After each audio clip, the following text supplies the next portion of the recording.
Ladies and gentlemen, boys and girls, children of all ages, welcome to the channel. It's your boy, World of Wrestling, here today to discuss about WWE Backlash 2024 review. Yeah. As you guys may have been noticing the last 2 weeks, I've been uploading videos of bets on UFC Fight Night and UFC 302 or 301, excuse me. Getting ahead of myself. Been doing pretty damn good, guys. Been hitting 2 out of 3 this past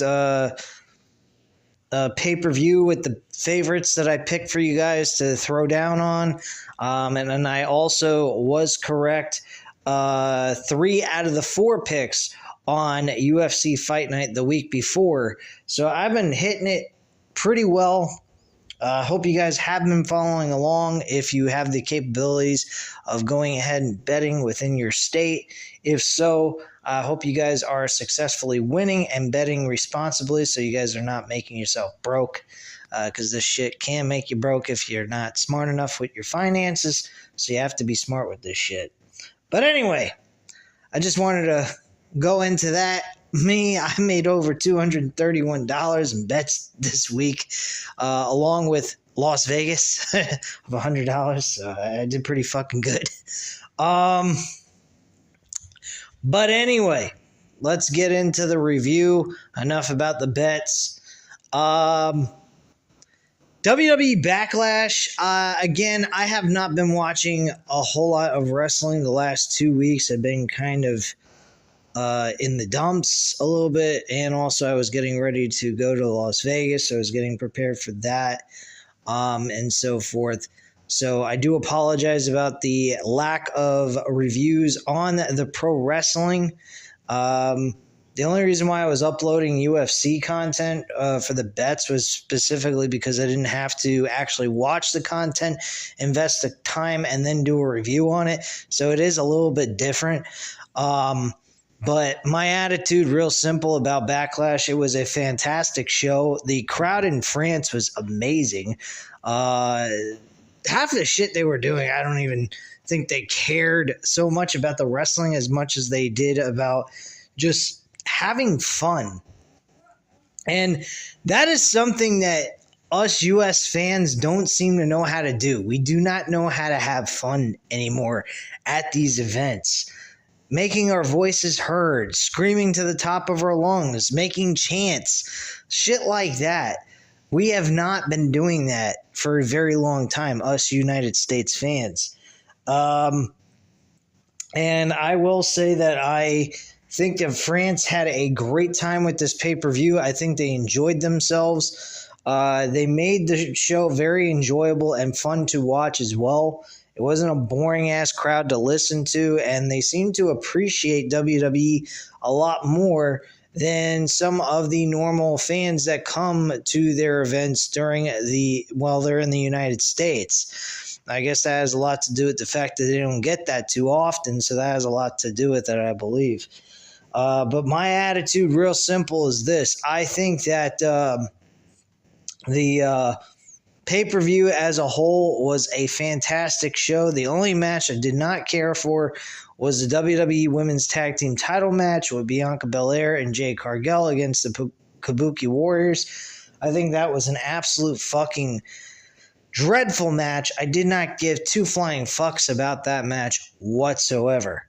That was a complete dud. I'd give it maybe a 1 out of 5 stars if it's lucky. And Jade Cargill and Bianca Belair actually won their tag team titles. Won the tag team titles, excuse me, not won their tag team titles. They didn't retain them, they won them. They became the new tag team champions. Speaking of women's wrestling, a triple threat match took place with Bayley defending her WWE Women's Championship in a triple threat match against Tiffany Stratton and Naomi. I think this match was very good. I think Tiffany Stratton, again, I may not like her. She seems too girly girl to me, but my goodness, this woman can seem to put on a good match. with her opponents whenever she's in the ring with them. Pay-per-view, she's great. Television-wise, she's okay. She's not that great. I mean, it's not super amazing, but then again, they don't put in... I don't think they put as much effort into their, week-to-week matches as they do for pay-per-view matches. So I totally understand that. And Tiffany Stratton has been decent overall, even week-to-week, but I think that her match here was excellent. Amazing job by Tiffany Stratton, even though she wasn't the person to get the victory. She actually wasn't even pinned. I'd imagine Tiffany Stratton will become the new WWE Women's Champion on SmackDown to dethrone Bayley sometime later on this year. I think she should be the woman to win the Women's Queen of the Ring. That's what I believe should happen. She is very good. She's shown countless matches doing some extraordinary things and just having highlights in those matches. And she is not a fucking boring or dull aspect of the match whatsoever. I give this a 4 out of 5 star triple threat match. I think it was excellent. I'm not going in order, by the way, guys. But this was a fun, entertaining matchup. And it was the second match on the card, which is mind-boggling because usually second matches on a card doesn't seem to get the same kind of attention that a match would get. I mean, generally a second match is kind of careless. It's not cared about. They usually sync that in between the first match and the third match. So for them to pull that off in a second match of the card and make it interesting and entertaining to the crowd, magnificent job by all three of these women. Excellent work by them. Bayley retains her women's championship, and congratulations with her title defense there in a very good barn burner of a match. Opener of the show was actually Randy Orton and Kevin Owens against Solo Sikoa and Tamatonga, I believe, is how you pronounce his name. He's from New Japan Pro Wrestling. He came into WWE, and now he's with Solo Sikoa, and apparently Paul Heyman is a part of the group. Why? I have no idea. It's as if he's a fucking hostage willing to be a hostage. And wonder how Roman Reigns is going to feel about this when he comes back. So this should be a Civil War type of situation, more than likely. What else? So Randy Orton and Kevin Owens had a awesome opener to this show in a tag team no-holds-barred match that was announced by Nick Aldis. He made the announcement after they were brawling. They were beating the shit up out of security guards and so forth. And this led to the match being a tornado, no-holds-barred match. Anything goes. So, match was fucking all over the place. They were brawling like crazy. Kevin Owens has been a part of some really fun, entertaining tag team wrestling over the last year or so since his match at WrestleMania 39. He had some great matches with Sami Zayn as a tag team.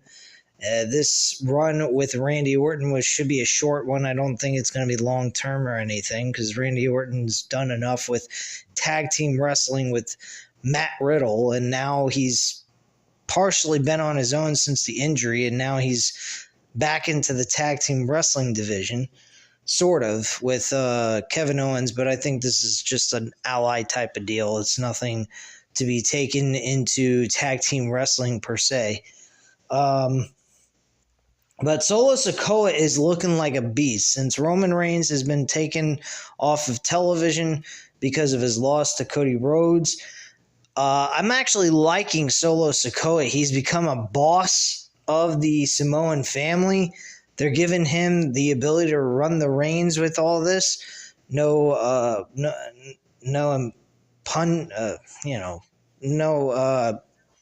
necessary means of like Roman Reigns, but you get my point.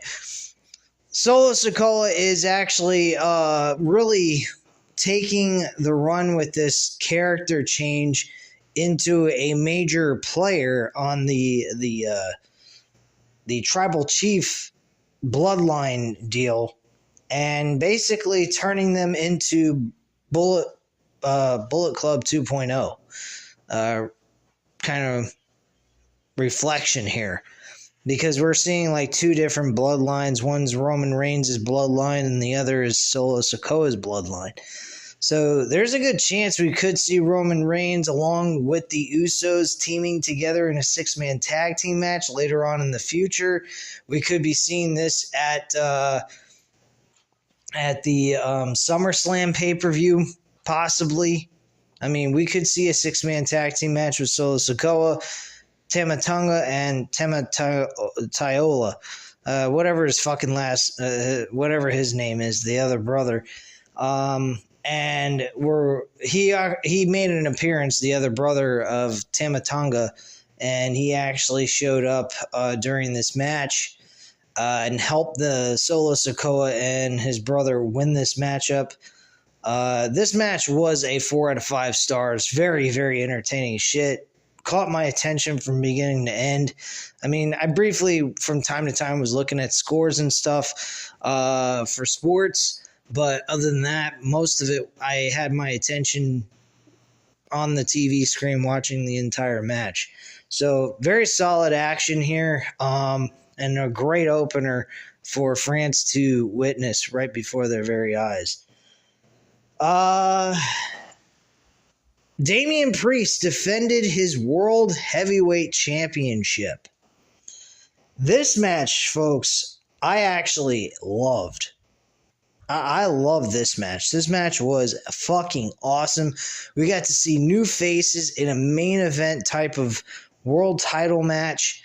Damian Priest is looking awesome. I like how he's trying to be the leader of the group. He wants to be able to do things on his own, to declare himself as a legitimate champion, not somebody that needs help all the time to get the better of his opponents.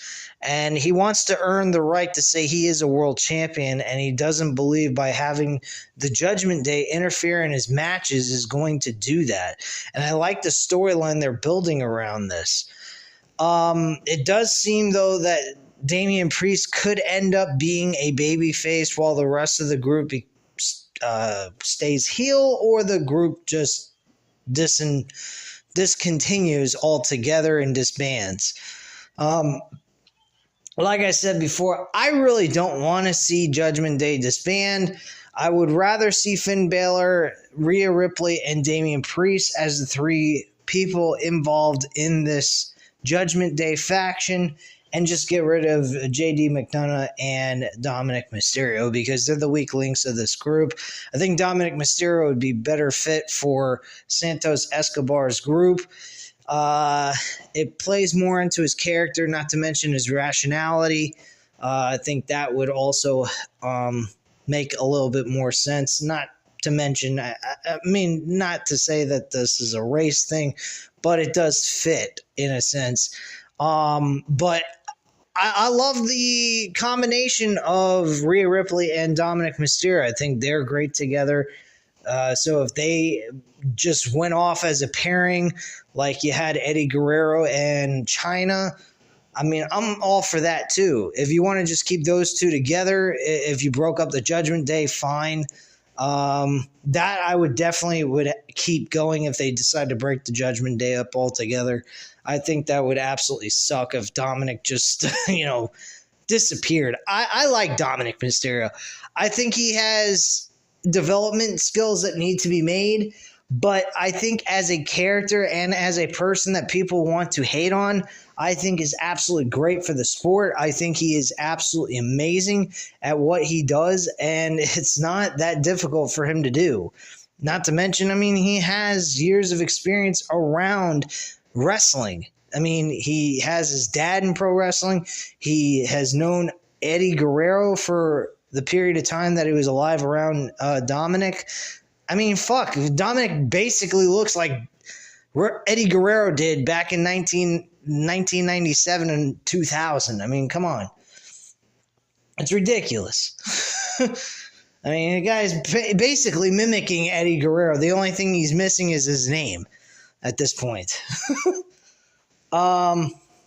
Maybe he's doing a tribute for Eddie Guerrero, for all we know. And if so, great. I mean, that's wonderful. I like to see Dominic Mysterio make something out of himself and become a major star in WWE. I think that would be awesome. Him challenging for the world championship against Damian Priest. I think that would be a cool idea. Just as a tune-up match for him to see how he does in a main event type of situation. Jey Uso and Damian Priest, they tore the fucking house down with this match. I absolutely loved this match. There was a lot of stuff on this show that I really can't complain about. I mean, honestly, there was nothing here to complain about. So overall, my viewpoint on the World Championship match between Jey Uso and Damian Priest is I'd give it a 4 out of 5 stars. A lot of these matches were pretty much close to almost perfect. This felt like a NXT takeover, old school black and gold type of show. I thought this was an excellent world title match. Damian Priest had a good showing here. Jey Uso did well. He looked like a couple of times he was going to win the championship, but unfortunately came short. So, I mean, there was a lot of things that happened here in this matchup that could have gone either way. Damian Priest, though, eventually won with the South of Heaven chokeslam off the top rope onto the mat in the ring for the pin and the 1, 2, 3. And that is how the match ended. Again, the match was a 4 out of 5 stars. Very entertaining matchup and very fun one. The other World Championship match, which was the WWE Undisputed title of Cody Rhodes and AJ Styles, I think was superb. 4.5 out of 5 stars easily, without a shadow of a fucking doubt. These two guys went at it for over 20 minutes. I was astonished of how much effort they put in for this matchup and how much effort they really put in for this entire show overall. I mean, every match was over 10 minutes plus, 15, 19, 21, and so forth. It was outrageous. So, I mean, it was absolutely amazing how everything took place in this matchup. They were very spot on mostly. I mean, a few shots by Cody Rhodes was overshot by him. So, I mean, he does make a little bit of mistakes here and there, especially with the leap off the rope and trying to do a Cody cutter. He's been kind of messing up on that and overshooting it. But other than that, man, I mean, this was a fucking excellent matchup. Both guys really gave it their all in this match and gave us a hell of a fucking main event. And I got to give them credit. 4.5 out of 5 stars. Match of the fucking night, as well as everything else. Very competitive show amongst everybody that was involved on the show. And they put a lot of effort in this entire card. Outside of the women's tag team title match, I did not care for that fucking match at all. I wish it wasn't even on the card, period. I thought it should have been on Raw, personally. But hey, to each his own, whatever. But anyway, guys, that is the overall viewpoint on my end about it. So let me know what you guys thought about it in the comment section down below. Leave a comment down below. Hit the like button if you liked the video. And as usual, if you're not subscribed to the channel, go ahead and subscribe. We are going to start implementing UFC every single week with the bets. So if you guys are interested in UFC, by all means, go ahead and check out those videos as well. I'm going to have those videos up. I will be covering Raw on Tuesday. I will be covering Dynamite on Wednesday night, and I will be covering SmackDown either Friday night after the show goes off the air, or I will be covering it during the weekend so that I give you guys at least 4 videos of content. The actual UFC bets I will be doing on Thursday night, so I will be giving you guys that my 2 to 4 best picks that I think are going to win, that I feel comfortable with betting on, and you can follow along on the channel for that as well. And again, guys, I thank you very much for watching, and have a great night, guys. Bye.